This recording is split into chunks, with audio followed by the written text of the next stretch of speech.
Hello, everyone. All right. Hello, everybody. Everybody is coming in by the hundreds. Welcome tonight. We'll just let you come in. While you're coming in, let us know in the chat where you're coming from, where you're watching from this evening. It'd be nice to see how far we're reaching tonight. Tauranga. Hooray, kapiti. Oh my gosh. Okay, this is going to be one of those nights where the chat is zooming past so quickly that we can't see it. There are thousands of you registered for this evening's webinar on the gene technology bill. So we'll just let you come in for a little bit longer before we kick off and we introduce our guests and let you know what we're doing tonight.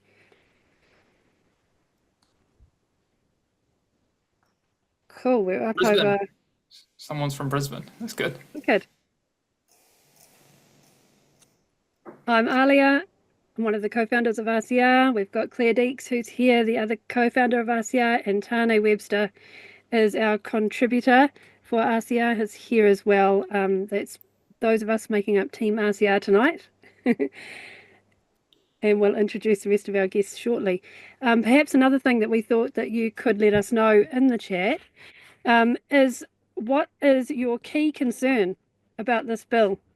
So let us know in the chats. We're going to be able to download the chat afterwards, so we'll be able to see if there's any patterns there about what people are most worried about, which would be interesting for us to know. Will help us with our programming and things as well. Great. Yes, and just a note to let you know that we will, as usual, turn the chat so that we can see your chat and so can all of our guests. But it just means that we don't have the issue that we refer to often as Chatgate, where it's very distracting and difficult for some people to watch the webinar. But we will have it on for a bit of time now, and also we'll have it on at the end of for a good amount of time at the end as well. So you'll still be able to write your questions through to the panelists, but the other people in the chat won't be able to see it. It's just us. And there is going to be, this webinar is being recorded, so it will be available if you have to jump off early or you've got other friends and family who'd like to share it with. And we are intending at this point, because it was so popular, that we're going to have a follow-up webinar on next Thursday at 8 p.m. I know already that we've got Tiffany Tompkins joining us, who's one of the Tane, what was she's organic, just momentarily forgotten. Aotearoa New Zealand. And so she'll be there, so that'll be a good one for next Thursday to put in your diaries. And we can save all of this chat, as well as Alia said, to go through and sort out and see common themes and threads, because we won't be able to probably get to everything, but we'll give it a good go to get to a lot of the important parts of this bill. And Alia, do you want to mention about the other side? Yeah, sure. So tonight, the people that we have here tonight to speak about this issue, we're all pretty much coming at it from opposing this bill. If you are looking for a balance on this, you can go through to our RCR website. We have had a couple of guests on who have been pro opening up the regulation in this space, including the Minister herself, Judith Collins, and there was another one as well whose name escapes me. Alec Foster. Alec Foster. Yeah. And we, of course, we do seek to hear from multiple sides of these stories, and we do put out invites all the time. We don't always get everybody jumping at the chance and the opportunity to come and speak to us about it, but we do try. So before we kick off, I'll go through and I'll share with you the campaign that we are launching tonight, which is our Say No to GE Gene Tech. Just screen share that. So you'll be getting this through on email in the next day or so, and this is where you'll land. So reject the government's reckless gene technology bill, and if you want some help with your feedback, if you would like some of the resources that we've put together over this Christmas and New Year break, pop your name and email into there and we will send it through to you. So on this page there are some short video clips and some information about what the gene technology bill is, what's in the fine print, the lessons not learned, burning billions for a political agenda, the reckless gamble with our future and what you can do. And that will take you through to the next page, which is how to give feedback. And so this is where we've put together something to help you guys to do this. We've got a great walkthrough video there that shows you exactly step by step how to give your feedback on the gene technology bill, and a link through to the government website where that happens. It's like an online form. And then here we have the feedback template, which is divided into a bunch of different categories or sections, and you can go through and have a read of this, and it will help you to put together your feedback on this. So you might choose to just pick one particular section and talk about that, and there's some prompts there for you to copy and paste and add your own words, that kind of thing. And the second part of the government feedback is the recommendations. So they want to hear what your recommendations are for the bill, and there's some thoughts on that there as well for you. If you go down further, we've got a poster that can be put up. You can download that and print it in colour or black and white, take it along to your local library, put it on the notice board, go to your organic shop, put it in there, wherever you can think about that you could put up a poster about this to help people to learn more about this issue before the 17th of February, which is the deadline. That would be really great. So we've also got some videos for you to share, and there will be memes and things as well that we've been making that you can share on social media. So that is coming to an inbox near you soon. So we've got 4 guests for you on our panel tonight. First, Brendan Hoare, spokesman for Organics Aotearoa New Zealand and former president of the Soil and Health Association of New Zealand with expertise in organic agriculture. Dr. Guy Hatchard, international advocate for food safety and natural medicine with insights from his work as a director at Genetic ID. Jon Carapiet, spokesman for GE Free Aotearoa, known for his work with the Royal Commission on Genetic Modification and Consumer Rights Advocacy. And last but not least, Jono Frew, a conventional farmer turned regenerative agriculture expert and founder of Natural Performance Ltd. So we've got a great panel for you tonight. Cool. And we're going to be looking at, I've just been making note of the types of topics that we're going to be looking at this evening. So we're going to start off by asking the guests here about the biggest danger that they see. We'll get to that in a minute. But we're also going to be looking at New Zealand's clean green reputation, the risks to economics and trade for New Zealand, ethical considerations and the precautionary principle, consumer rights in food, farming, and some of the specific clauses that are in there. So what we don't get to this evening, we will try and get to next week. So just to let you know about that. So we'll kick off our elevator pitch. So this is what we thought would be quite a fun one to start with. Actually, we're going to talk about the video. The video first, the sorry. NBA one. We went having a look around today, and we discovered that the government has this nifty little video that we can show you. Just share and make sure that. Oh, hopefully it works with the sound because it's not giving me that option. But here we go. New Zealand's gene technology rules are changing. Gene technology is a powerful tool available to scientists, and recent improvements mean we can use it more precisely and safely than ever before. While gene technologies have been used in New Zealand for a long time, the current rules have not been updated to match the scientific advancements. Gene technology has the potential to deliver enormous benefits for New Zealand, but we haven't been able to capture these benefits. Like Australia, a regulator will be established to allow New Zealand to access the benefits and manage the risks of these technologies. The regulator will make sure the use of gene technology is safe. With updated rules, our scientists can make advances in healthcare, climate change, protect the environment, lift our agricultural productivity, and boost exports. In healthcare, new rules mean our doctors and scientists could more easily research, develop and manufacture innovative therapies in New Zealand, like using the patient's own cells to help fight against cancer. Or scientists could develop a type of pine tree that meets our forestry needs but doesn't spread. This would help to protect and preserve our native environments. They could develop fresh fruit and vegetables that are more resilient to pests and diseases. This would mean more food ends up on the table and less in the bin. The new rules and the regulator will ensure that human health and the environment are protected. Places like Australia, Japan, the EU and England have safely embraced gene technologies. The government welcomes feedback on changes to these rules, encourages you to have your say at Select Committee. Keep an eye on the MB website for details. So there you go. Safe and effective.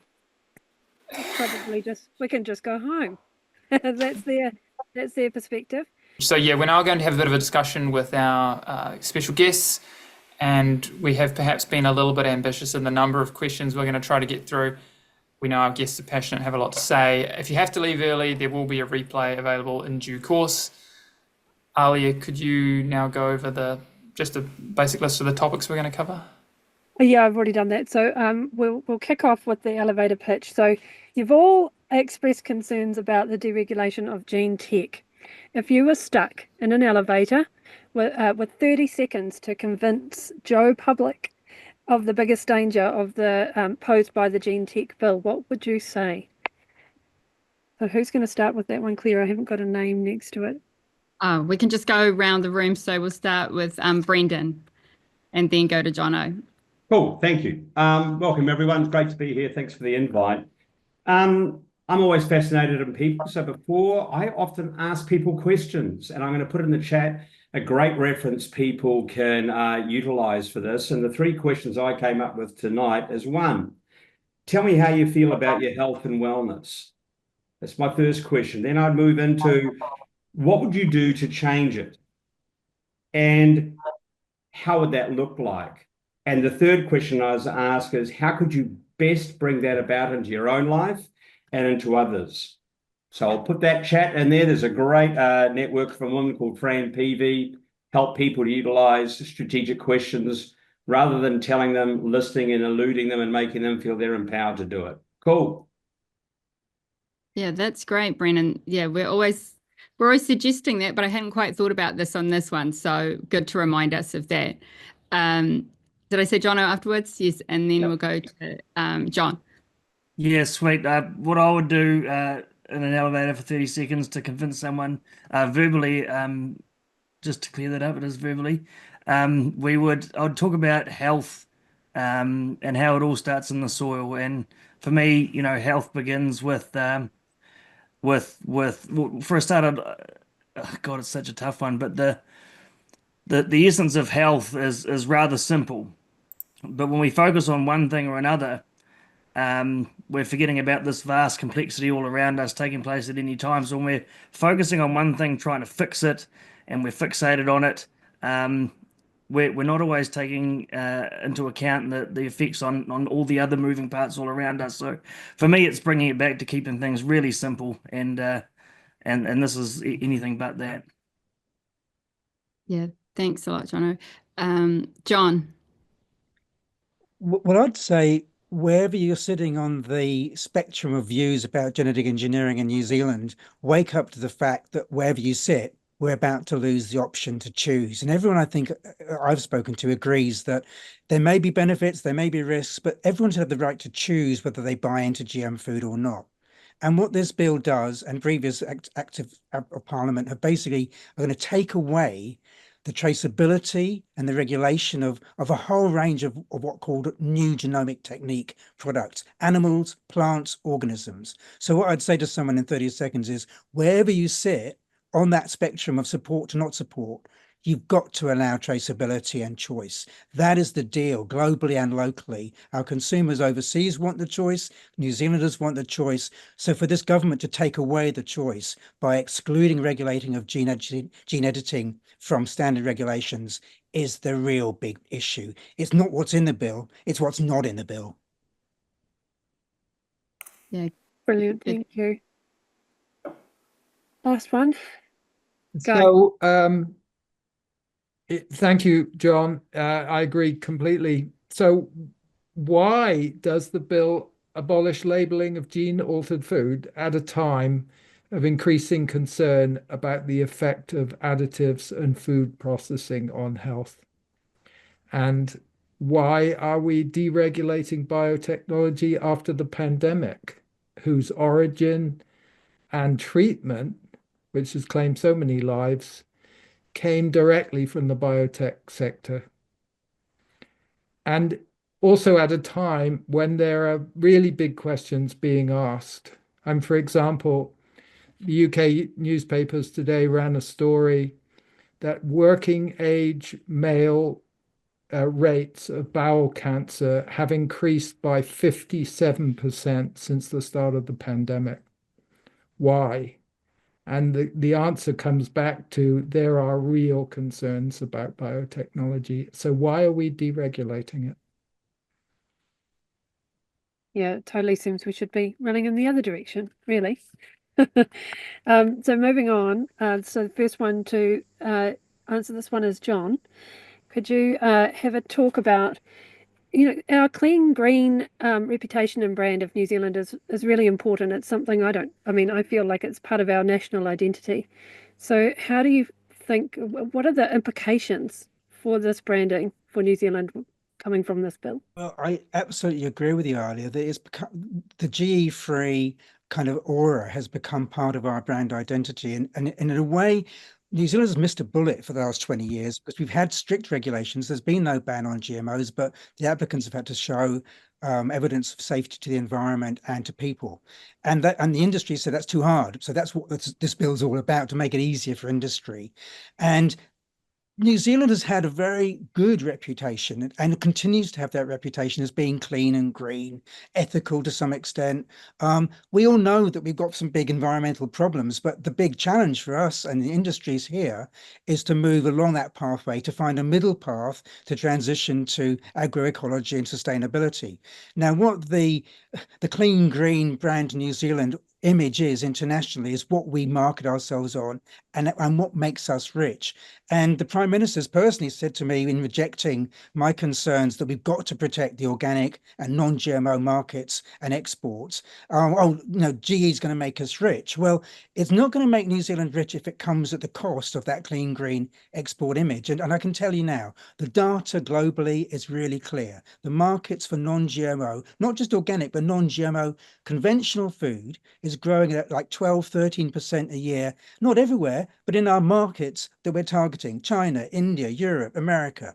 So just on the marketing argument alone, you could say this bill is not going to do good for our brand or our exports. But the other side is the actual consumer. And I'm a consumer researcher, and I've spent years talking to consumers about what they want, how they want companies to help them be more sustainable, be more ethical. And in a way, New Zealand has got the trust of the international consumer. All that traceability of our dairy products when things went wrong a few years ago, they know. I'm not sure people know that we're not, as far as I know, using Bovia here, whereas overseas in Europe, there's boycotts of milk companies that have introduced Bovia to try and help climate issues, but by not telling the consumer.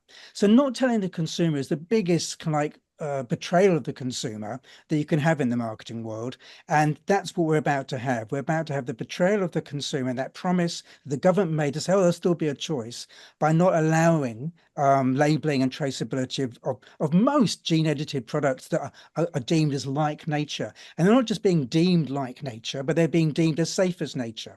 And I'm sure that Guy and other scientists will explain to you why that cannot be assumed, why you need to look. So in terms of our marketing image, I think that we're really putting brand New Zealand in the firing line, and we're putting the consumer behind everybody else in terms of where they need to be. The consumer is supposed to be king and queen in the marketing world of today.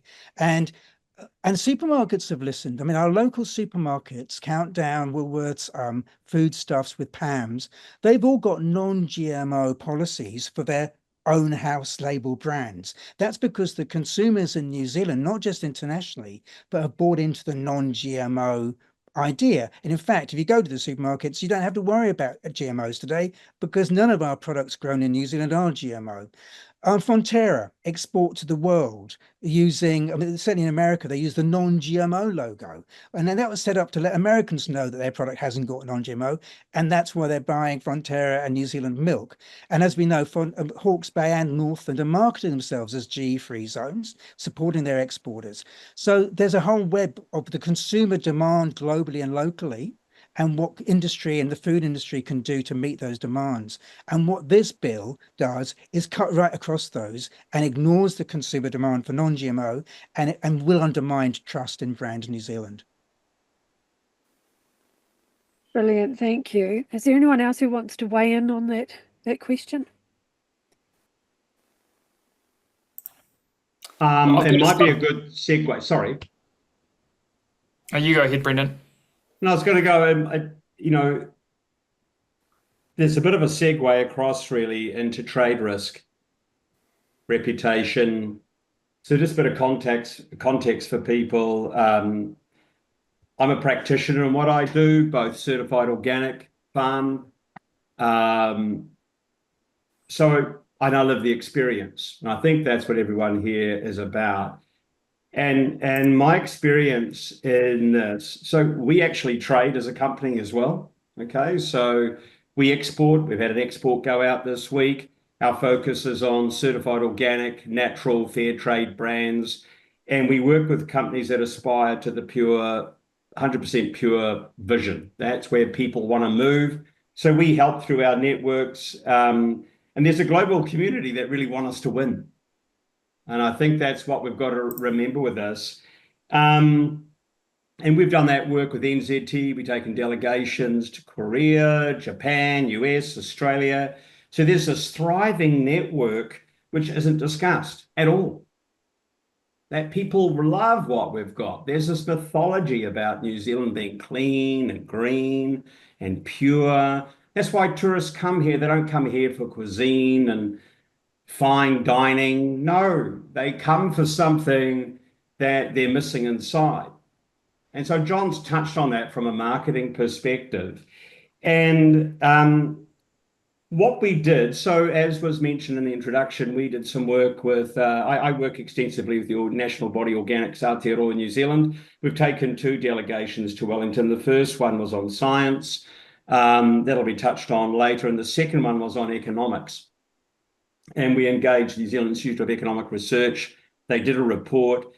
And this is a shocking thing for the country, really, to be ashamed of. Not just the present government, but previous governments and ministries. There's no real economic understanding of what brand in New Zealand is. The last report was 2002, 22 years ago. So we haven't got a clue what we're worth. Now, in my world, that is unacceptable. It's completely unacceptable to understand what you're worth, because then you'll just completely undersell yourself. And I'll touch on some other things later, but to close out on that, to give you an actual practical example, there's a great marketing guy we work with up in Asia, and he describes us, Kiwis, as mutorin, wood-head people. Now, an idiom of that, and this is no disrespect to, we do some fine marketing from New Zealand, we do excellent examples, but he's talking sort of vulgarly in general that our country cousinishness is very attractive, but woodhead people equates to thick as pig shit as an idiom. And that's not good enough for us to survive. So we've got to get out of, one of the key things I'd like to share tonight, this myth that we feed 40 million, it's another myth. We don't feed 40 million. People don't need what we have. They want it. And that need and want thing is a critical dynamic. And anything to do with GMO is completely polar to that want. Cool. That's my sort of first piece. I've got more later. I did see on that point of the foreign trade, when you look in the regulatory statement, that the Ministry of Foreign Affairs expresses concerns about the proposal. That's listed in there as one of the ministries apparently not happy with this. Oh, there's been no study done. So what we do know, there's been no study. They simply don't know. They're ignorant. They're completely ignorant. We all are. And I think that's the wake-up call. All of us are ignorant. We don't know. So what do you do when you don't know? If you proceed forward with something you don't know about, that's why I mentioned woodhead people. You don't do that. No, well, you can't work on assumptions. And Not this wise. and these trade barriers are real. I mean, the EU. I mean, one of the things I take issue with is that a video you showed at the beginning with its ridiculous claims. For example, they listed Europe as basically going ahead with deregulation of biotechnology. Well, it's not. It's stalled in the European Parliament. It's not acceptable to the country members in the EU to deregulate biotechnology. So we're being misled here. This is, I agree with you completely, Brendan. The government doesn't know what they're doing. They're trying to sell a myth to the public here. And I mean, you're absolutely right in terms of trade works both ways. I mean, it's interesting that you mentioned earlier that the NZ Trade Enterprise were worried, but there's also this global pressure to align with overseas regulators to get more trade deals. So it works both ways. But I think that the issue that's really behind this is that if we trade with the world but lose our point of difference, which and goes down to the lowest common denominator of being just commodity products like everybody else. I do take exemption, Brendan. I do think people come to New Zealand to have the fine cuisine too. Maybe not the poshest stuff, but it's natural, 100% non-GMO. Yeah, well, that's different, John. So can I just touch on that, John? So this is, I think this is a real moment for who we are in our identity. And we're seeing that expressed at the moment in multiple ways, which I think is really exciting, actually.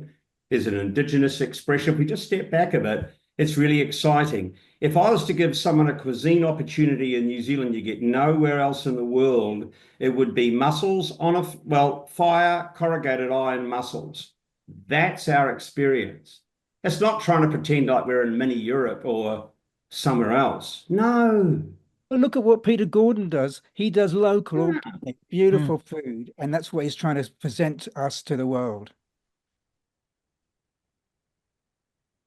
So there's a lot of work to do there, I think, in exploring that whole piece about clean green reputation and make it real. I'm a great advocate of New Zealand being an organic eco nation. That's my vision. I'm pretty proud and out about that. Why not? Who else is doing it? Just on that, the point that Guy was making around in EU, they haven't deregulated yet. There's a big push, exactly what Brendan's saying. This is a global debate in every country, including the UK after Brexit. And the UK was about to go full-on American deregulation, but I think even they've paused to align with the EU. And the government was, MPs were written to on the day the bill came out to say, please pause this bill before it even gets its first reading, because the EU hasn't deregulated gene editing. And in fact, there's this huge push. And let me just be really clear. The surveys show 85%, I think, on average, of Europeans and Americans want gene editing labeled, not the old GMOs, but the new stuff that the government's saying they won't label, it doesn't even matter. So the markets are really clear. And the other thing out of Europe, which again, I was a bit peeved by the little video you played earlier with the food bowl. The EU supermarkets are warning regulators there, and I don't know whether Woolworths and Foodstuffs are up to it here, but they're warning that without regulation, without traceability, the cost of food will go up. As I said, the supermarkets here have got contractors and growers supplying, macro from Countdown and Pam's with product in our supermarkets. If they need to secure that to be non-GMO, which is what they want to be, that's going to add in costs if you haven't got regulation and traceability through the food system. And that's really, so another little meme, increasing the cost of food for the public because you're introducing gene editing unregulated. And that's not to mention increased on costs on farmers, because the other leg of the EU debate, which is nowhere near our discussion, is patenting. Because don't forget, patenting of seeds is where this started off 20 years ago, Monsanto getting the GE soy control and really cornering that market. And the EU is also looking at stopping patenting on these new genomic technique products, because they're so much like nature. It could really mean that farmers and growers suddenly get blocked accessing natural products because suddenly they've been patented for some reason and cleverly. So the patent issue is a big one. Again, not in the bill, nowhere in our discussion, but it needs to be. That, Thanks, I thanks, found, John. hang on, just before we move on, Tane, can I just quickly show that thing that I was finding, and that this is from the media pack, and on the particular bill. So it says here, the use of gene technology will be safe. So there you go. It just will be. We don't have to provide any kind of evidence. It's just there. Take it as they say it. Okay, Tane. So, Jono, I've got a follow-up question in there for you. As a farmer, what effect could this bill have on New Zealand's meat and dairy sectors, given the international respect for our GE-free grass-fed produce? Well, that's the thing. That this is the crazy thing I see all around the world: demand for GE-free produce, and it seems like everyone who's been, like the States comes to mind, they've been doing this a while, and everyone's trying to jump off the wagon, and we're here saying let's jump on when we know the wagon's defective. I would say that before I go into my concerns about the technology, I would first come in with the question of what is the problem that this technology is trying to fix? Because I don't see a legitimate problem.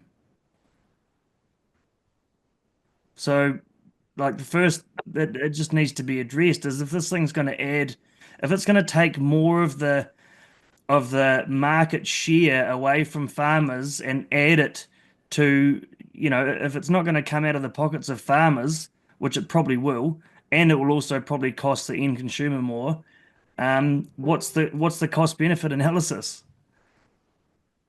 I don't see a legitimate one, because in my line of work, we deal with the issues at a root cause level. So things like methane. Methane is just a byproduct of a shitty diet. You eat shitty food, you're not popular with your wife in the bed at night. There's an excess of methane production. It's no different with cows. If you feed cows a shitty diet with excessive protein and you're not balancing minerals and protein and fiber, you're going to have gas. And like, let's not even go into the debate of climate change and greenhouse gases, but I just don't see a legitimate problem for this level of risk. Right, thanks for that, Jono. So we'll move on to the next question, and this one is initially directed to Brendan. What are the potential economic and trade risks if New Zealand proceeds with deregulating gene technologies? And if you could speak to, say, some of the numbers involved in this, how OANZ was able to commission that report, which talked about export risk, etc. Yeah, the report we did, like I mentioned earlier, there hasn't been research done. The estimate from NZIER was somewhere between 10 to 20 billion. New Zealand Institute of Economic Research is respected by everyone in New Zealand. They've been around a long time, do a lot of work across a lot of sectors. We also visited sector bodies, horticulture, beef and lamb, fed farmers. People know that there's a problem. It's very divisive. So from a trade perspective, normally trade is about relationships. New Zealand does not have a lot of power in trade negotiations. We haven't got a lot on offer to sell. It might come as a shock to people. But we don't actually. What we have is really nice things to have. There's no need. We don't feed anyone, as I've said. There's no one needs what we want. They like to haves. So really what we have on the trade table to negotiate is some meat, some dairy powder, some cheeses and kiwi fruit, some fruits, and a couple of bottles of wine. It's not a lot. Mate, come on. No, at a trade, because what we have to trade with is our medicines, our technology, our oil. So when you stack it up, actually the weight on the trade negotiation, we're a seller. Now, we're not like Australia, because Australia has minerals and precious metals and things like that. We don't have that as a nation. Our primary delivery is primary produce. So we really have to stay high. There has to be a point of difference. And what we do know is globally, there's price wars between the Nestle's and the Unilevers, Danones. These countries are pushing prices down. So we need a point of difference, right? So why in the hell would you forfeit any point of difference? So that 10 to 20 billion was rigorously put through the ring. In fact, they calmed it down. And they also, from a trade perspective, looked at tourism within that. And it means when we go to the trade table, which our trade negotiations have to do on our behalf, you've got to be really respectful. And I think in New Zealand, there needs to be a bit of an awakening about what is actually going on. Jono, this is no disrespect to what we do as a country, right? But that's the fact. That is what happens. We need medicines. We actually need more than we actually have to offer. So it's a destination. So I think the whole economic thing, that was the economic report. And it means, so if any change that we made, to be respectful to a buyer, as a seller, we're always more vulnerable than the buyer. The buyer has the power. So if we're going to make even the slightest of changes, we have to negotiate that with them. Always. There's no... Just to add a bit of... Please, go. Just to add a bit of context to that number, the $10 to $20 billion. So they estimate that, this is from the GE Free press release, that the 2025 agricultural exports for New Zealand in total is worth $54 billion. That's what it's projected to be. And then the number quoted before was $10 to $20 billion potential drop in export demand. So it's a really significant. It's a significant amount. number. So what I do know, for example, Zespri, I think I've got a lot of respect for Zespri as a brand. They listen to their market. Zespri is the brand. It's not the grower. The growers own Zespri. It is the brand. They listen intimately to their customers. Any change in flavour, they wouldn't just introduce a new kiwi fruit and say, look, there you go. Lump it or like it and sit back going, sure, no way. They spend years building a relationship. So this is the change required. Yes, no, okay. Some markets want it like this. So that is a sophisticated business we should aspire to be a world leader, not down. So look, I just don't. You listen to what's espoused by our ministers, plural, and ministries who are under the pump. The risk assessment by MB says it's rushed. They haven't done their homework. What is driving the push? And those are the sorts of questions we need to be holding feet to the fire on. And because we're very vulnerable as a trading nation to our markets, and as someone who trades in markets offshore, the customer is always right. And so we've got to be really good. We've got to host well. We do that. We're pretty good at it. Brendan, I like what we have. Brendan, right now, Fonterra are looking for expressions of interest for suppliers for organic milk in the South Island. Currently, there's no supply in the South Island to Fonterra for organic milk supply. So there's obviously a demand for our organic milk. What happens to our organic milk supply and our certifications when we let GMO loose? Exactly. Okay, really good question, Jono. Thanks for raising it. To make it very clear for everyone, GMO is a non-permitted activity in the organic system, in the organic process. Everywhere in the world is regulated against that. We've got a new regulation in New Zealand, a new act, the Organic Products and Production Act. It's not permitted. So we could go down a rabbit hole there, but it is really precarious because we've been told, when we've been to Wellington, we've been told that whether you're conventional or organic, you're going to have to pay to prove that you're non-GMO.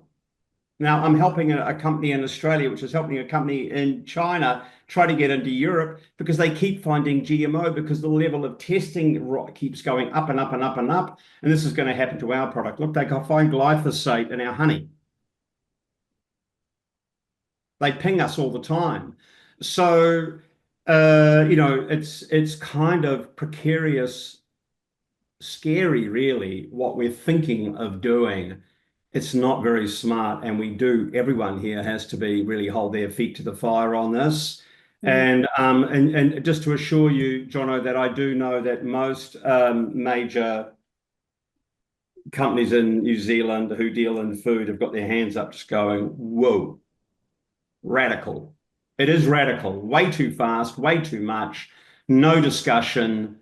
Something's being rammed through, unacceptable. Somebody made a good comment in the chat before about getting in behind those companies who are doing the woe at the moment and letting them know that they have got support. And I thought that's a good idea. Totally. So that's a thing that people can do. It kind of leads us nicely into the next. Pardon, John? Calling up the supermarkets to remind them that we are buying their Macro brand and their Pam's brand because it's non-GMO, that they've got to keep faith with that. And just to pick up on Brendan's point, I mean, Zespri have had a pipeline of innovation, all non-GMO, because of the consumer resistance to it. And whilst most of the food industry bodies are kind of trying to play it a little bit both ways. Fonterra's got investment in lab-grown meat and all this kind of stuff. They must know, excuse the pun, but where their bread is buttered, and they must know that people want non-GMO. And in fact, I spoke to one of the heads of Lewis Road Creamery when it was setting up and going into America, and he said the minute he started speaking about New Zealand milk products from Lewis Road Creamery, the first thing they were asked was, is it non-GMO? And he could say yes, and they wanted it. And and as Brendan said, we kind of got what the world wants, and it's now for us to lose. And in terms of answering Jono's point, that little video played up front is the kind of, this is reasons why we need it.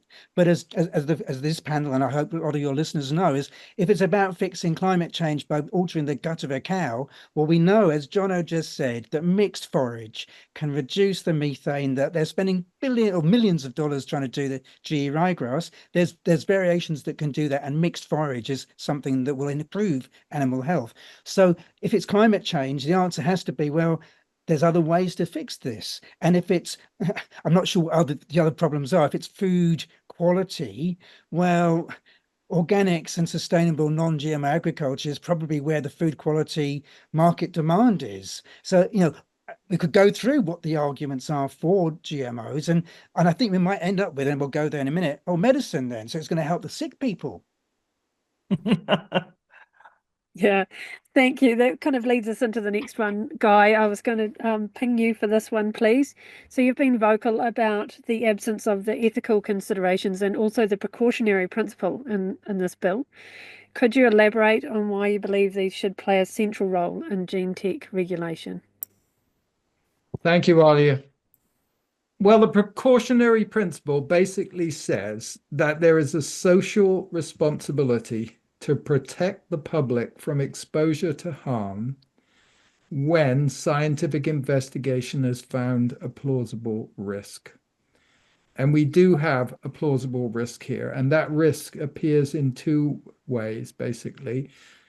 There are a great number of studies showing that biotech procedures have side effects. So there's a known risk, and there's also an unknown risk. There's an awful lot that is not known about the action of DNA. And whilst that's a technical subject that we're probably not going to go into a lot here, it is really important because the amount that is unknown lying ahead in biotechnology absolutely dwarfs what we do know. Again, in this video that we had, we saw from the government, this sort of laughable video, there's a lot of talk about in there about health benefits, and as if the whole biotechnology sector was, focused firmly on health benefits, and therefore, by definition, they had social responsibility and good intentions and so on. But the real money in biotechnology is in replacing commodities that everyone uses every day. So if you want to make a lot of money,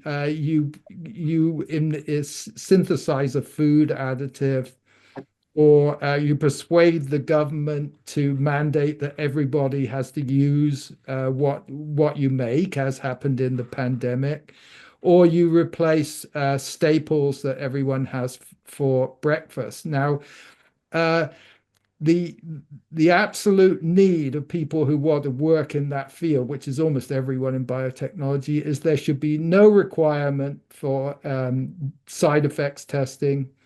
There should be the ability to patent it, and no need to ask or answer difficult ethical questions, and the ability to just simply substitute. Now, this is already going on.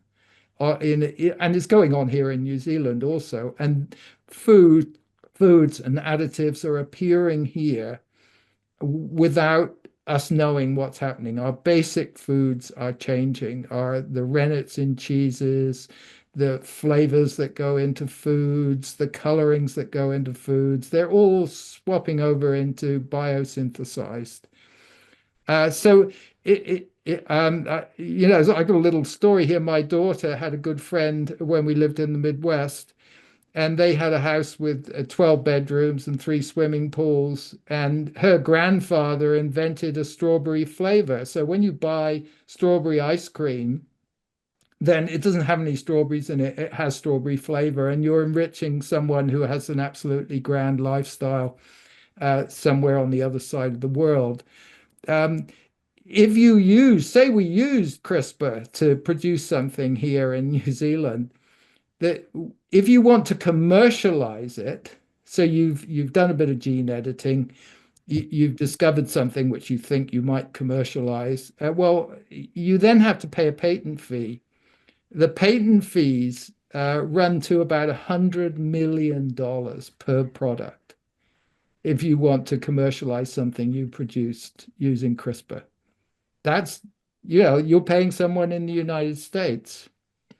And the other side of what's going on here that's not at all ethical, an enormous amount of the research in biotechnology is actually military research. It's all about bioweapons, countering bioweapons, inventing bioweapons. And the government's not saying a lot about that, but that's where the money is, and that's where all of this leads to. So, you know, ethics don't really come into this business, actually. It's a very, science has kind of changed now. People in biotechnology have seen some inventors of some procedures or products become billionaires, and they want to be billionaires too. It's not an ethical industry as such. And what we're proposing here is just open the gates, let these people in. We don't want that here. We can live without it and enjoy our lives. Can I add to some of the points about the precautionary principle? Because let's be clear, the precautionary principle is in the current HASNO Act, as I understand it, and it requires the person, the regulator in this case, to be precautious if you don't quite know what you're doing, when you really don't know. And gene technology is about to combine with artificial intelligence, AI, nanotechnology, synthetic biology. So even though this is a gene technology bill, the regulator has to look at what else it can be combined with and look at the risks. The precautions are actually going to become more important into the future. But as well as the ethical issues that I know we'll talk about, because there's this very slightly obscene kind of clause in the bill which says mandatory approvals of emergency medical GE. So I'm sure we'll talk about that. But what's again not mentioned in the bill is the animals. For years, we've had some really nasty experiments with animals in New Zealand. I mean, I say this because it is worth looking up. If you Google GE calves die in GM trial, I think it is. It's a New Zealand Herald article from, it is quite a while ago, and hopefully we've learned our lessons, but not by the look of this bill. There is not one ethical control in this bill. The minister says, oh, the normal regulations for, animal welfare will cover this.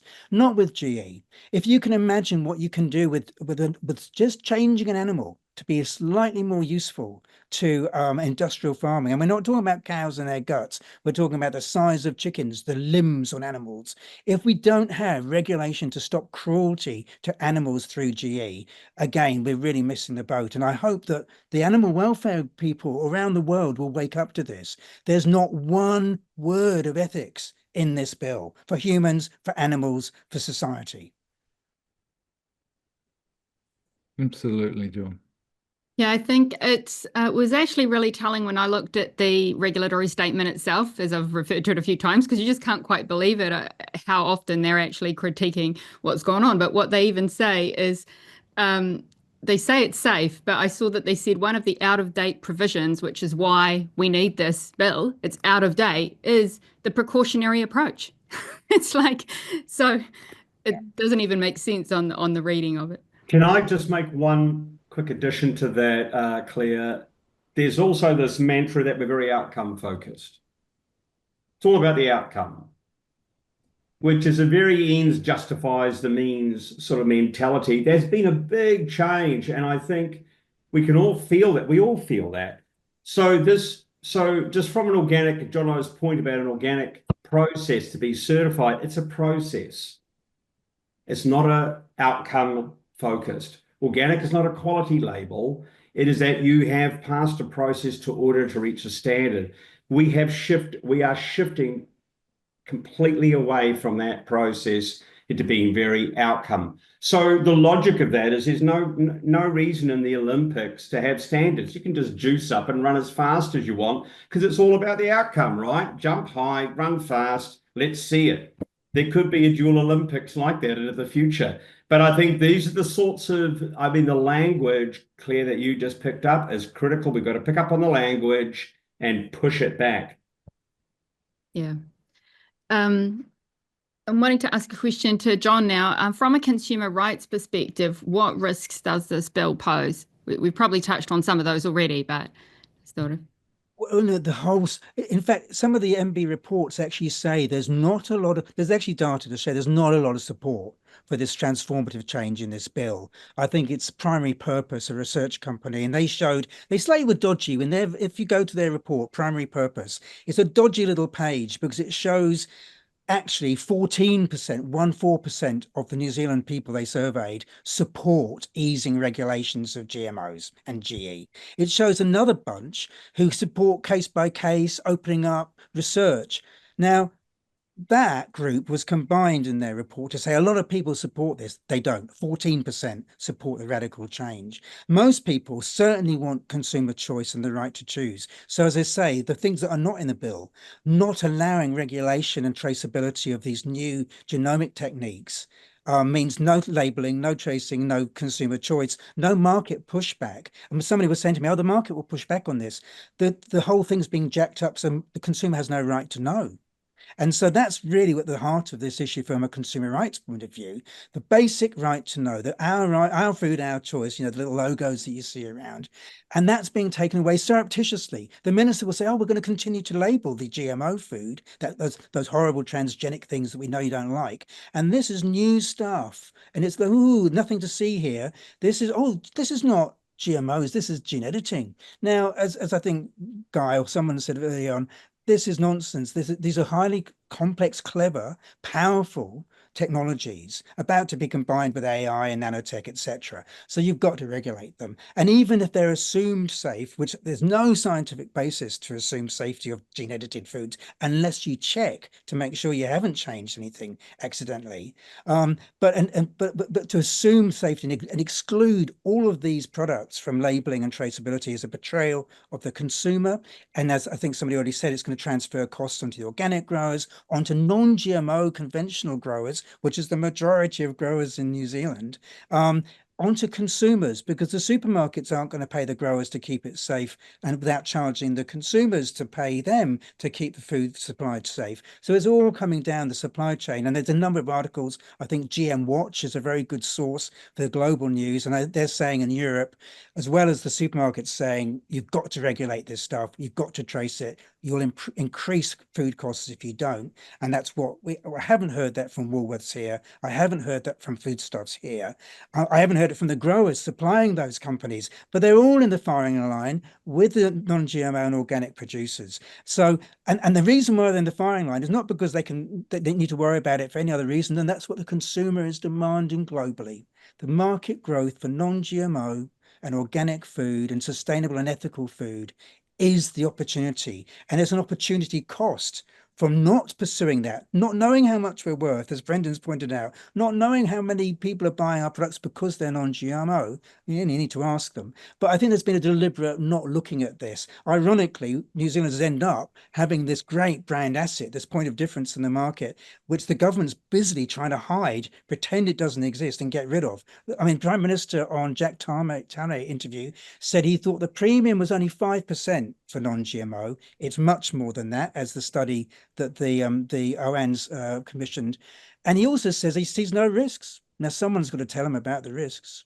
And John, even if the dollar does get past the consumer to make something safe, in this case gene editing, it doesn't actually guarantee any safety. Like when we're talking about gene editing, we're talking about either switching genes on or suppressing genes. I had a fascinating conversation with Dr. Jack Heinemann recently on a podcast. I had him on. I think you guys have talked to him as well. He talks about how these technologies are not specifically accurate. They can't guarantee without any doubt that they will target specific genes. Let that sink in. But I'll add to that for those consumers, and maybe this should have been my 30-second spiel in the elevator. It's also not specific to any specific host. It can go into other organisms and affect other gene expressions or suppressions in other organisms, and you're eating that food. Can I just one quick thing again? There is a piece of work with FSANZ on the labelling, Food Standards Australia and New Zealand, in conjunction with this bill. So there's been a double play here for everyone. And I'm assuming everyone is conscious of this, but if not, we've been working very well with the Australian organic community to really push as best we can on that. There is this, and it's been mentioned before, I've been trying to follow the chat. There's a lot of good, that's great what's happening in there. The right to know, traceability and labeling. Now, that right to know is what the whole food industry is based on here. Can trace it all the way back to the plant, to the field, to the row. And they're about to remove that. And Jono, you're absolutely right. It's all about, it's more efficient. It's not precise. And watch, everyone, watch for this word precise. All of a sudden, there's all with technology, everything's become more precise. Don't be fooled. It's not precise. It's more efficient. So the speed of things is speeding up. We all feel that. So, yeah, so the FSANZ work continues. We had a very big meeting end of last year in December on that. And we're working closely with Australia to push back on traceability because it's an essential element in terms of human rights, which they haven't thought about. Thank you. Thanks, Brendan. John, I've got a question for you. What sort of feedback or concerns are you hearing on the ground and in your online spaces from the farming community? Not just the regenerative, but also conventional. Like, what sort of concerns are people mentioning to you? Yeah, great, Tane. And yeah, I am connected with farmers across the whole spectrum of farmers, and I've heard from 2 people out of the thousands of conversations that I've had on this subject who are open, and I wouldn't say pro, but open to possibilities, and that's it. Everyone else has been extremely concerned, not interested. Basically no one's that keen on this technology in the farming industry. And the other thing is, like, thing with farmers is they've been at the mercy of big ag for a long time now, And Big Ag's been not forcing, this isn't, I'm not painting farmers as victims here, but if you start at education, you go to Lincoln University, you get taught that you have a problem, the solution comes in a can, or it comes in a vaccine, or it comes in an injection, or a chemical. And so farmers are used to being sold these products as silver bullets, and some farmers get used to that. Most farmers use them, realize they just cause more problems, and look for different solutions. And thank goodness for organizations like Quorum Sense and other farmer-led organizations where it's got, diversity of solutions and solutions focused. But for those that haven't gotten to that space and they're still relying on advisors, most of which are in the pockets of big ag and big industry, they're still wanting to get their fix in the form of a recipe. Give me the answer in a drum or you know what I'm saying? And so there's a small amount of people who may be curious about another tool in their toolbox of silver bullet solutions. But those farmers are becoming less and less every year because they're waking up like the consumers. Yep. Thanks, Jono. I don't know, Alia, we had a question here that's for Guy.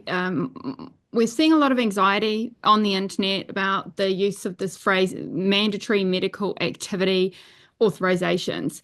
And what we were seeing is there seems to be potentially a perception that is linked to the use of the word mandatory as we would have seen during the COVID times. But from our understanding, it's relating to more of an automation, an automatic approval process. But obviously, you've been looking at this a lot more than us. So just wonder if you could clarify the use of those phrases, mandatory medical activity authorization, that clause, and the other clause about the emergency authorizations and how you see what's going on with those clauses. Well, imagine if you were buying a car and there was an agreement, and we don't normally read these agreements, but say you read through the agreement and you suddenly came to a clause that said, I hereby grant power of attorney over my bank accounts to the person selling me this car. You would raise your eyebrows and you wouldn't sign the agreement. Why are these two clauses in here? They're extraordinarily vague. They grant sweeping powers to the regulator and the minister.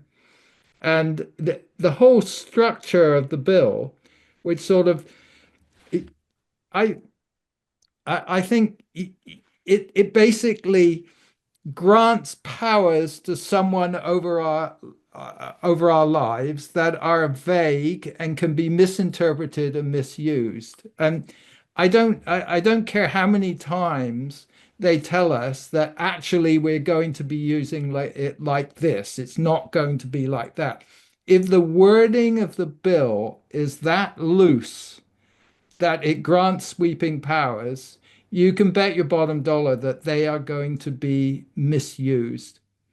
The two clauses, emergency authorizations, mandatory medical activity authorizations, are vague, they're permissive, and they replace what you normally see in legislation, which is specific rules about how something applies. So they move it into the hands of the minister and the regulator, and in a very sort of general and non-specific way. And they really don't say why these clauses are suddenly thrown in there. And why are we suddenly going to be mandated to automatically adopt any procedures that are in any two other countries? It basically, these phrases in there are a blank check. And what is it? And what Collins told us was, well, if we have these kind of provisions, we'll be able to catch up with everyone else. And for example, she cited the example of a CAR T cell treatment for cancer.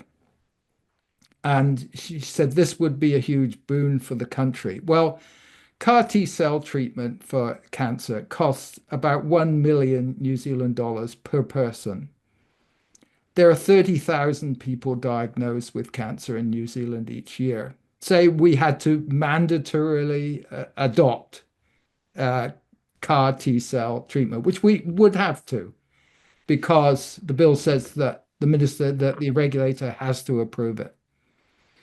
That would cost, if we had to do it in a mandatory sense, it would cost our health service the whole of the national budget plus 50% more. The whole of the National Health Service budget would simply go on this one technology. And does it actually cure cancer? The answer is no. It can cause CAR T cell therapy can cause severe side effects, including cytokine release syndrome, which is an inflammatory response that ranges from mild symptoms to even multi-organ failure and death. The beneficial effect of healthy eating dwarfs the possible benefits of CAR T cell therapy. If the government were to invest in educating people through the schools, through public health, that there are ways to eat and manage your life, like exercise and so on, that would drastically reduce cancer incidence. Mate, it'll do more than that. It'll do far more than that. If we can just get back to basics, get rid of all this overcomplicated, because I love how you said that, Guy. Nothing specific. It's kind of all waffle. It's kind of all noise. And if we just come back to basic health, and what does it look like? Well, it's really simple. You look after soil like it's the health of your children. It starts there. You grow healthy food. You eat that food. Take care of your own mental well-being. You won't need any of that medicine. And I tell you what, it feels pretty good to grow your own food and harvest your own food. Like this ripple effect. But the trouble is, it only makes you money. I think that's the problem, that coming back to basics like this, there's no money in it for big industry. Can I comment on those clauses? Because I mean, Guy talked about it specifically. It's hard to know what is he's exactly right. It's hard to know what it's going to cover, what it means, why, but it gives it this huge opening. And there's a couple of things in this bill that gives huge powers both to the minister to appoint the regulator, to make changes, and the regulator. Because as I said, the exclusion from all regulation of these new genomic technique products is the start of it. So that's not even in the bill, the stuff that's going to be around in our shops if we're not careful soon. But the future allows the regulator to deregulate other new forms of technology, whatever they are. They have to give 30 days notice to the public and take submissions. But where this might come from is something that was in the National Party's prospectus before the election. They said they wanted to have mandatory approval, automatic, I think is a better word, automatic approval of a GE product that had been approved by regulators in 2 other countries. It wasn't medicine, it was any product, which again rang alarm bells for me and the agricultural industry, I guess, because that means that Argentina and America have improved Roundup Ready crops, so we've got to have those here. So obviously they've realized that was a ridiculously broad definition. But what is left is the medical one. And what is a signal for us to be aware of, and all the listeners and watchers of this video, is that it's opening up alignment with overseas countries, which sounds good. You've got to align. Of course you have to align, but align in reverse. So we will have to take what they tell us. So it goes back to those trade discussions we've had. It's not all us pushing out and trying to be a seller. It is, of course, that. But we're being told also by powers that be globally what really fits those powers rather than the consumer market trends. And what really concerns me is this invisibility of the market by not labeling GMOs and gene-edited products creates market failure. And if it's all about the money and the market and the consumer being king and queen, we've got to respect that. We've got to have tracing and labeling of gene-edited products. It's absolutely fundamental. Do you know what's crazy, John? All around the world in the agricultural industry, people, especially in the UK as well, they look at us as like kind of leaders in the agricultural industry, And here we're being told that we should follow the rest of the world, when the rest of the world's saying we need to look at what New Zealand's doing and follow them. Yeah. We could just own. Well said, Jono.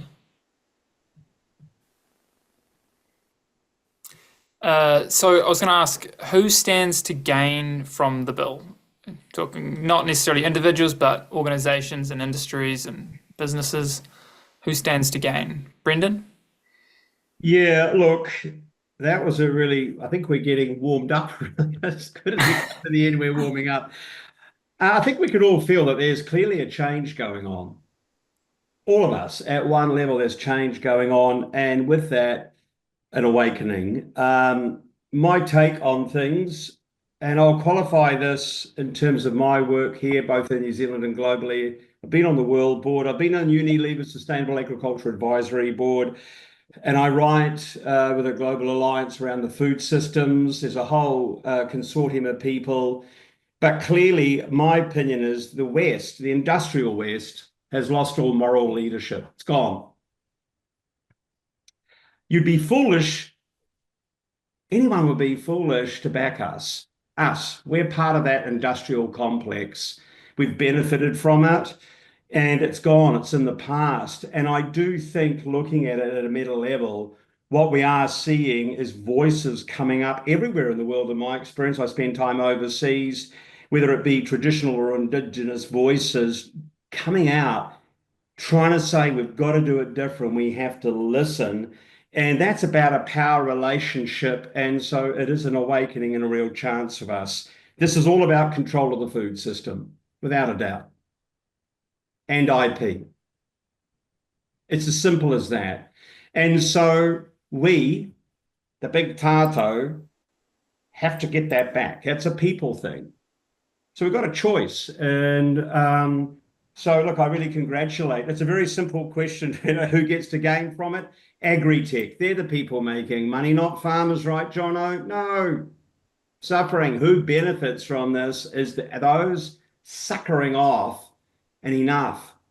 It's enough. But we have to call it out, and we have to recognize what I would call the industrial West is lost. We've lost our way.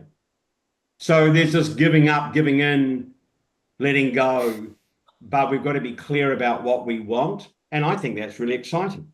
And watch for it. There'll be, I think they're capturing our language. I mean, what the organic community globally, fastest growing multi-food sector in the world, I was at the World Conference recently. Language is being captured all the time. Food is our medicine, is something we'd all understand. You wait for that to be captured. There'll be trying attempts to come in because we're onto something. They're having a go. We've got to push back and piss off. Frankly, I'm not conspiratory, but we have to get organised, right? Can I answer Tane's question about who benefits? Yeah, Because John. let's be really clear. The video you play, which as I say, I was a bit annoyed that we wasted even 5 minutes playing the government propaganda, but useful context. That video is telling you, it's answering your question, Tane. It says society is going to benefit. But let's be really clear. The deal with society has been the right to choose, and it's so much for the public good to do the research over the last 20 years that all the risks are socialized. So the public pays if something goes wrong. This bill changes that. It's commercializing genetic engineering, opening it up in New Zealand, but they're not changing the socialized risk, and they're not keeping the precautionary principle. So this regulator is going to be in charge of basically enabling. So who benefits? Biotechnology companies to do stuff, because that's the aim of this bill, supposedly to benefit the public, but if things go wrong, the public pay. And I think really clearly that we have to have strict liability on the users of GMOs and gene edited products. And we have to have mandatory commercial insurance, because the commercial insurers are the experts in risk. At the moment, the regulator is being left to say, well, it's not a lot of risk and, never mind. I mean, seriously, the regulator has enormous power to do absolutely nothing. And what we need to do is ensure that in place is liability on these users and some kind of expertise, whether it's strict liability, insurance or whatever. let's have a debate, maybe next Thursday, get someone in from the insurance industry to talk to us about how do they calculate risk, because that's really where the benefit is. And I can certainly tell you where the benefit isn't. It's not on consumers, because they want a right to choose and they won't have that. It won't be on farmers who want a right to know what they're growing. They won't have that. It won't be on exporters, as Brendan's talked about. It won't be on animals. The benefit's not to animals because they're in the firing line for a big exploitation with GE. It's not going to be nature because whilst you could argue you're going to fix up natural problems and methane, really you're going to add to the problem potentially. It's not for Māori who've had no voice in the bill, whether you're pro Māori voice or not pro Māori voice, the bill hasn't given them one. They've given a little committee. So, and it's not good for ratepayers. Those local councils are about to have the right taken away to have GE free zones and put the costs on those people doing those trials. That means that the ratepayers will end up cleaning up. And that's happened 20 years ago. There was a company called PPL that ran 2,000 GE sheep that had to be destroyed because the company went bankrupt and the product didn't work, the medical product the sheep were being used to produce. They all had to be destroyed, burned and buried. That was all at ratepayer costs because the company went bankrupt. So there's no liability. And in this bill, there's no requirement to prove financial fitness, to pay the fines, to pay the bills, to clean it up if it goes wrong. So financial fitness on companies is something that I'd also like to see, as well as liability. Otherwise, Tane's answer will be, well, there ain't any benefit for the public. It's all going to the biotech industry. Mm. Thanks. A few weeks ago, there was an article about someone had benefited from CRISPR-based gene replacement therapy for sickle cell anemia. And it went all over the world. One person had this procedure. And I tried for a long time to try and find out how long those benefits lasted, what was the outcome, because she'd had the procedure 3 years ago. And I finally found it in an article in Nature. The company Vertex Technologies that developed the procedure, they've treated so far 22 patients at a cost of New Zealand $6 million per patient. Out of those 22 patients, just 5 had improvements that lasted more than a year. And, so there's just, who benefits? It really is the patent holders, the technology sector that all want to have their large salaries and they want to have their research grants, the patent holders who want to be paid really large sums of money if they've kind of managed cleverly to patent something and so on. Mm. Mm. These are not real benefits. They're certainly not going to benefit New Zealand. Claire, what were you going to say? Yeah, well, Guy, what we had a question here to round things out was for the elevator pitch for each of you, for if you're in the elevator, if you were so fortunate with Judith Collins or maybe David Seymour. I'm thinking, well, we might be a bit close to time, so we may continue that in the next week. But I thought I'd just like to hear what Guy would like to say if you were stuck in the elevator, and then we will catch up with everybody else in our part 2 segment. But I'm sure you've thought about it, Guy. I have. I've been thinking about it all through our talk tonight. And what I thought about was so utterly unrepeatable on the air that I actually can't tell you, Claire. I just can't. Because what do you say to people who can't think? Claire, can I chip in? I thought about it. Not so bad as Guy's thinking. I'd like to say to her, look, don't worry about your cafe latte, Judith. She's been on about how the Aucklanders are having their cafe latte, so a soy latte with GMO soy, and it's all everywhere. No one cares. It's not everywhere. Every brand in the supermarkets in New Zealand of soy milk is non-GMO. So I'd like to say to her, Judith, don't worry about the GM soy. It doesn't exist in New Zealand. We've pushed it out of the market, and the market wants non-GMO. Yeah, Claire, sorry, you just Guy, but I can't help myself too, because I did think about it. The Honourable Judith Collins is human also. Soy latte. And I'd offer her a foot rub. Oh, mate. Seriously, you got to get I started with, I'm in the lift, it's her and I, it's broken down, there we are. She doesn't have to do it. You got to get, I think this is one thing, folks, it's not a combative thing. We've got to be compassionate with each other.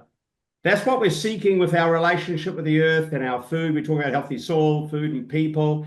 And the key thing we're talking about, the work that we're doing with government and Organics Aotearoa, is to slow it down and open up. Right? And we've got to get it. And it's not a rush. We don't need to be like rushed. So yeah, good foot rub, and we'll have a discussion. I think if I ever saw you in an elevator, I think I might just. You'd get one too, John. Mate, You're getting a you've got to shout. jack that up. Oh shit, this elevator's full. Yeah. Well, I think I'll arrange that for us, Jono. one thing's for sure, though, we do like to try and always look at the positive. And one of the things I saw in this regulatory report, which I keep referring back to, is that they were worried about, the consensus of New Zealand, what New Zealanders think. They know that that a lot of people not happy with this. They went on and on about how they hadn't had enough time. They haven't had enough time to really check into what the benefits could be, and they haven't taken any time to see what the negative economic effects could be. They just basically, it's a very poor reflection on what's gone on, and it's so bad that I think we have a really good chance to rally people and get them to see that this is something that is worth fighting for, and we've got good tools, and all of the people here in this talk have been putting out incredible information. And so we'll make sure we get this out as soon as possible so that you can share it and people can come along to another one. And hopefully you gentlemen might be able to join us as well, because I think, it was really valuable having you. Alia, It's also important to note that this particular topic stretches well beyond the community that we're speaking to right now. There are people on the other side of the divide who also do not want to see this go ahead. So it's broad reaching, and it's also good to remind everybody of the power that we've had in the past. So when people come together and we actually all work towards a goal like this, saying no to this particular bill, we have had good results in recent times. So some examples were the WHO, the International Health Regulations Amendments. We pushed back with the turnover of the governments from the last one to this one and had good result there. We pushed back on the COVID inquiry and managed to get a much more broader inquiry for the second phase based on our people's terms that we had the big petition for. So again, remember to go through to our webpage that we have got on this, and I can just quickly share it again. This is what you'll land on. Remember to put some thought into it. Have your say. If anything that really rang true with you on tonight's call, include that in your feedback. Watch the video, see how to do it if you're unsure. We've got some prompts here for you. We're trying to make it as easy as possible for you to spread the word and get as many people engaged on this as possible, because people power really does work. So, Alia, you could show quickly the poster that you've been working away on. Yeah. Well, I think I did at the. Hang on. Here we go. I think it's down the bottom here. So it is. If you can't see that, I'll try and make it bigger, Alia. Roll it up. It won't let me make it bigger. You'll have to go there and then you'll be able to get it. But it's a good poster. We've got it in different formats that you can download and share. And there's more coming. So we're just getting started. We've still got a month. That's a lot of time in our book, because normally we only have a week to do this kind of thing. So plenty of time for you all to get out there and bang the pots and gather the troops to push back on this. Yeah, and I just really want to thank the special guests that we had this evening. Really appreciate your time and what you've put into tonight and all the work that you are doing behind the scenes. we know that it's never ending really, but it's better when we're together and tackling things in this manner. So thank you very much. Yeah. And thank everybody in the comments, I would say as well. As somebody pointed out, I can't remember who was commenting, we're a little bit rusty. Well, speaking for myself, I've hardly done any webinars for so long, but next time you're on, we'll have a better go at referencing the comments, because there were so many. They were flying by constantly. And like I say, we will make sure that we download those, and we can make sure that if there's any common threads and things like that, which I'm sure there will be, we can address next week. Sure can. Yeah. Lovely. Thank you all. Thank you for being here. Thanks, everyone. Fine. Thank you. All right. Good evening. See you guys. Bye.